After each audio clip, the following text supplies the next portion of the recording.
14ই ফেব্রুয়ারি বিশ্ব ভালোবাসা দিবসে প্রেমিকাকে নিয়ে ঘুরতে এসে এই ভদ্রলোকের ঘরের খাট ভেঙে ফেলেছেন ওই প্রেমিক।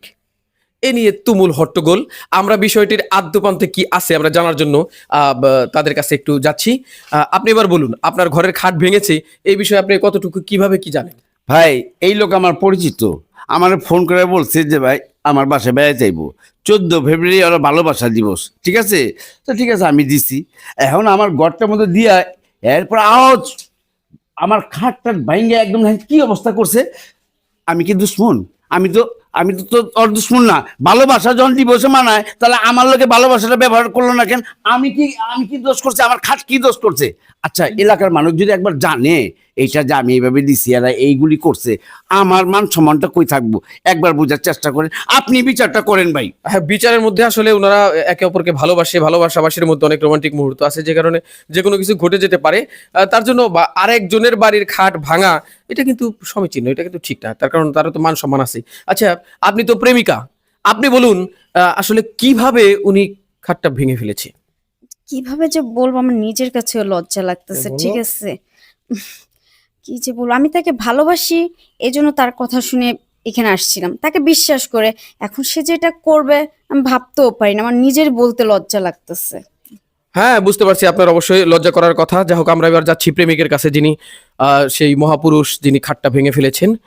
আহ, আপনাকে দেখে মনে হচ্ছে যে একটা চেয়ারও আপনি ভাঙতে পারবেন না, কিন্তু আপনি আস্ত একটা বড় খাট ভেঙে ফেলেছেন। ভাবতেই কেমন লাগতেছে। আচ্ছা, আপনি আমাদের বলুন, দর্শকদের বলুন যে এই খাটটা আপনি আসলে কিভাবে ভাঙলেন? দেখেন, আমি একজন প্রেমিক পুরুষ, এখানে শরীর স্বাস্থ্য দিয়ে কোনো কিছু যায় আসে না। আমি ওকে ভালোবাসছি, আমার মনে কত আশা, কত স্বপ্ন, ওকে নিয়ে আমি ঘুরবো, কত রোমান্টিক মুহূর্ত কথা বলবো।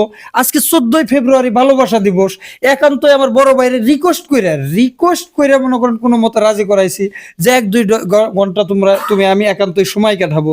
তো এই মুহূর্তে যখন মনে করেন দুজনে একটু একান্ত সময় কাটাবো, সেই সময় ওনার ফোনে খালি ফোন আসতেছে। আমি বারবার বলতেছি ফোন ধরো। ফোন আসে কার? মানুষ যখন একটা মানুষকে না পায়, প্রয়োজন, তখনই তো তার ফোন আসে। তাহলে তোমার বাড়ির থেকেও খুঁজতে পারে।